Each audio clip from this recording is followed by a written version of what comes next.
expression, when is now a good time?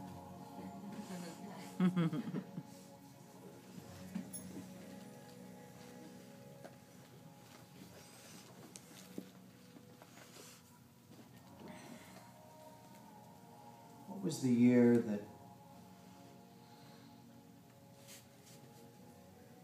they rocketed the first astronauts to the moon? 1969.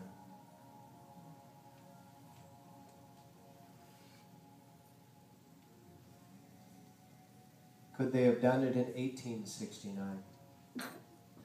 No. Could they have done it in 1869? Yes. Could they have done it in 1769? Yes. Yes, they could.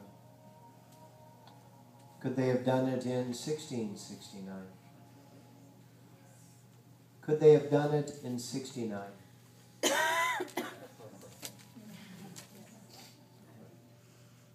Everything, including the information that they used to do it in 1969, has been in existence since the beginning of this planet. The materials,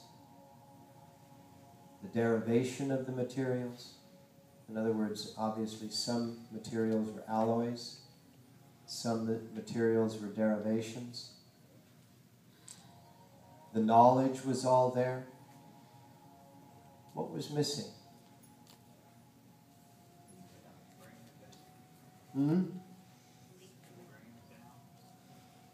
What was missing?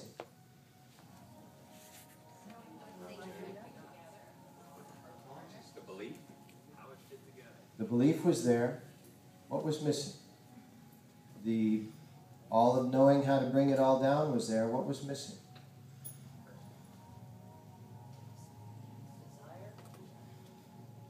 Can you drive your car in your sleep?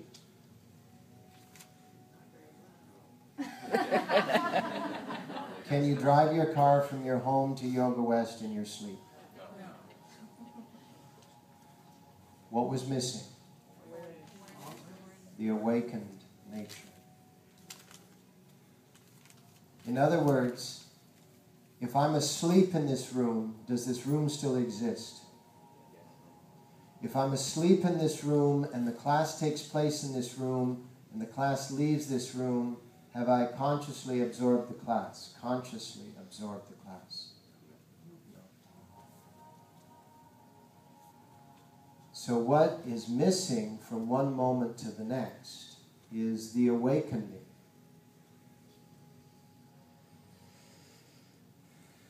How many times have you driven from one place to another and suddenly realize that you've just driven about 3 or 4 blocks or 3 or 4 miles on a highway, and you've been so lost in thought that you are like, whoa, unaware of what you just passed through? How many have ever done that?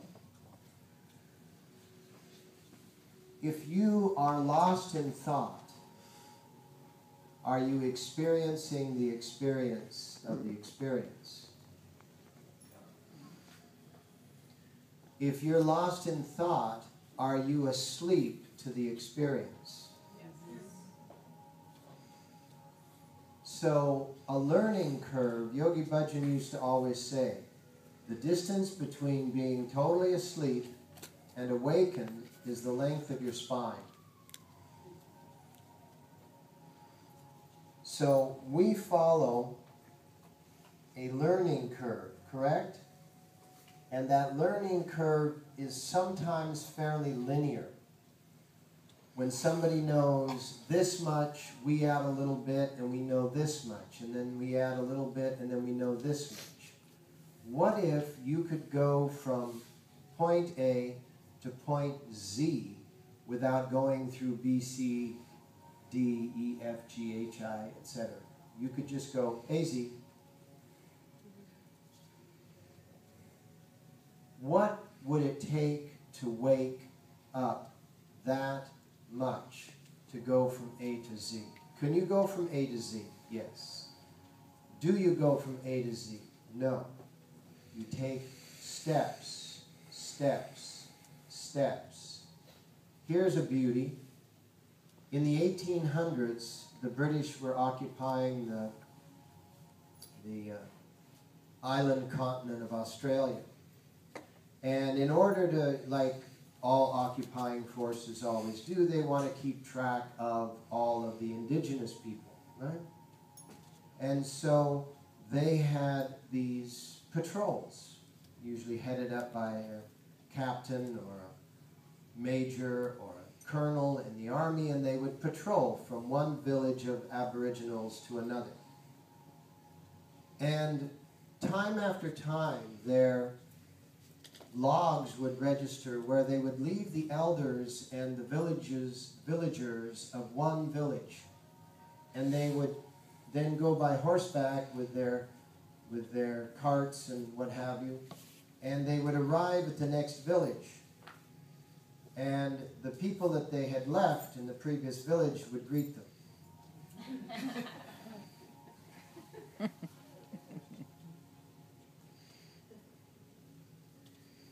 Somebody wasn't paying attention that you can only go step by step by step by step. Have you ever seen a walking race in the Olympics? It's the most uncomfortable thing to walk. Because you have these people who are walking as fast as they can, but the rule is always one what has to be on the ground. Walking is when one foot is always on the ground. Running is when both feet are often off the ground. So if you're caught with both feet off the ground at any time during the walking race, you are disqualified. It is really, really, really painful to walk.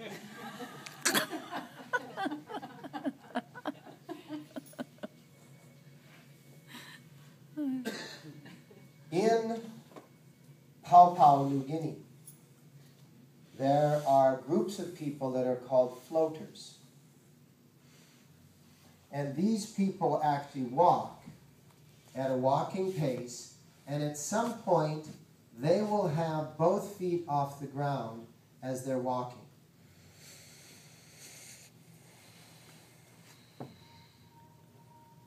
And because there's no word that we have to describe that, we call them floaters.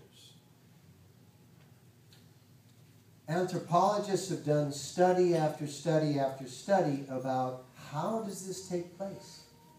How is this possible?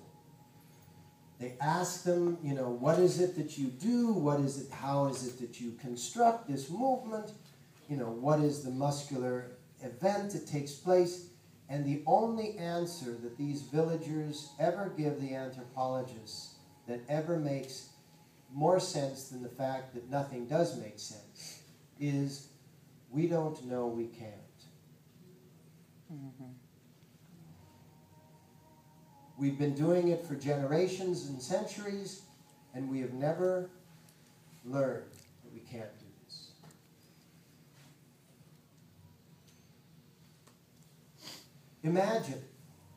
Imagine what if you started to unlearn the limitations that have socially been placed upon all humans. Imagine what might be the nature of your growth. Do you think that you might run into some fear? Do you think that you might run into some trepidation about being cast out of a group? Definitely. Because acceptance in group is very, very important to us, because it's millions of years old. Millions of years old. It's in every creature, the acceptance by the group. So if you start becoming outstanding, meaning, and the word outstanding means to stand outside the group. If you start becoming consistently outstanding, you will be ostracized. You will be excommunicated from the group. That's happened to me all my life, where people just lose patience. You know, I used to hear it, not so much anymore at all, but 25, 30 years ago, I used to always hear it when I'd enter a group that I was a part of. Oh, here comes Guru.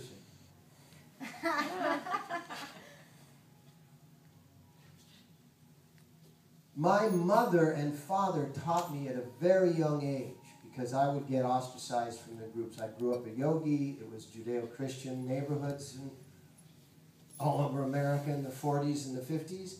And, you know, I was weird. So I learned at a very young age to accept being ostracized. And that was one of the most painful and also one of the most important lessons I ever learned.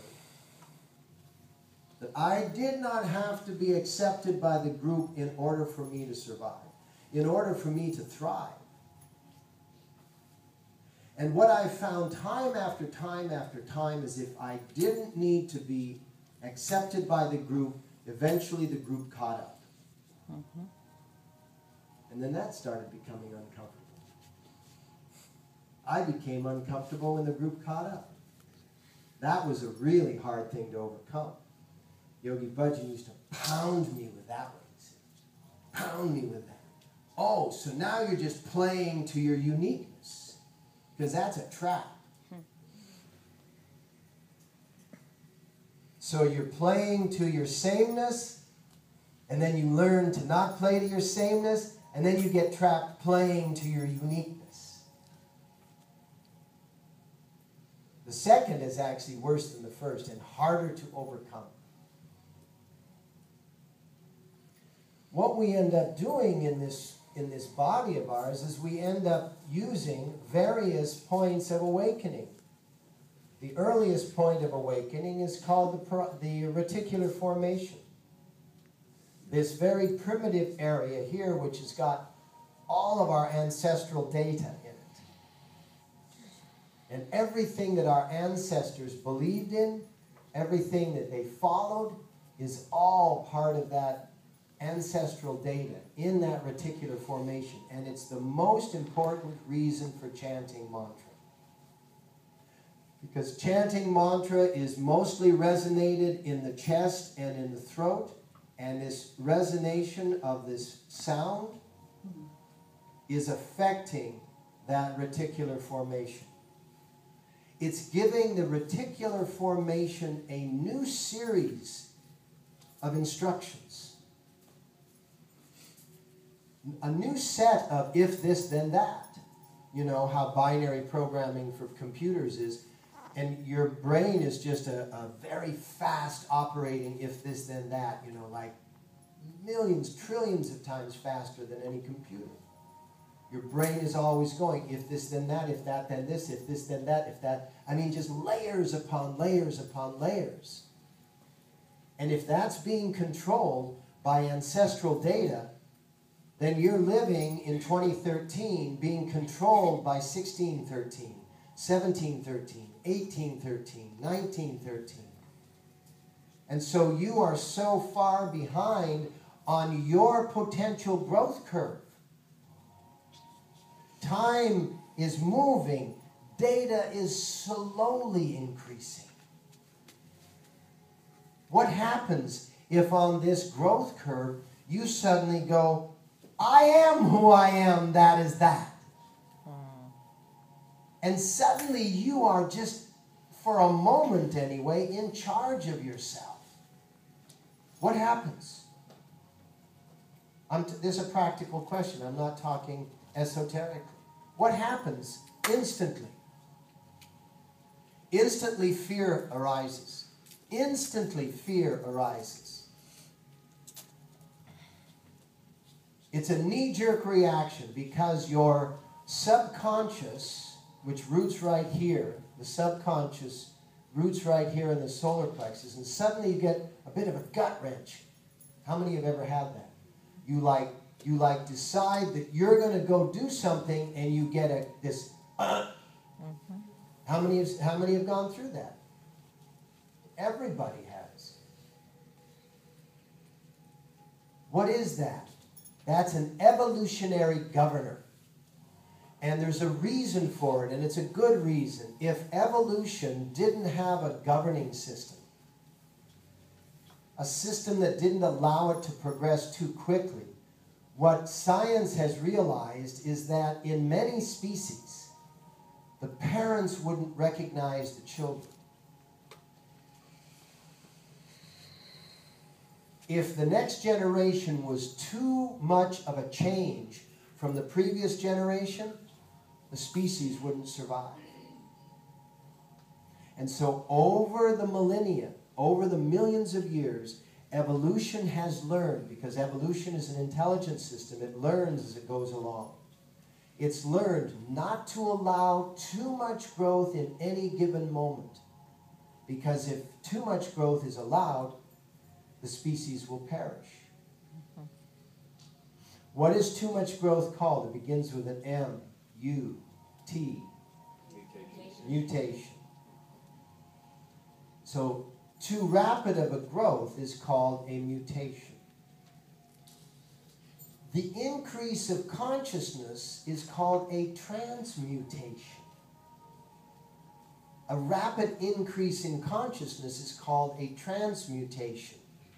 And what the human being is governed by, even though we're still governed by all of the animal conditions, what the human being is governed by is different than all of the other creatures.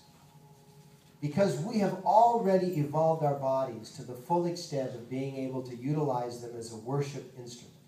An instrument to connect beyond all connection to our infinite nature.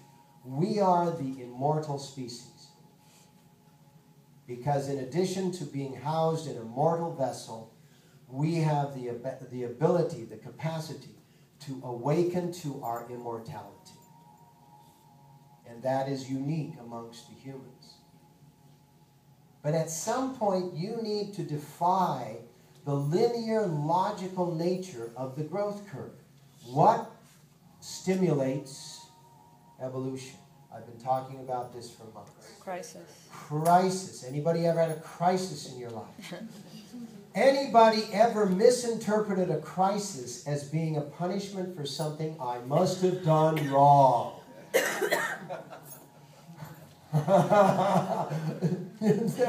Like we all have so often, yes?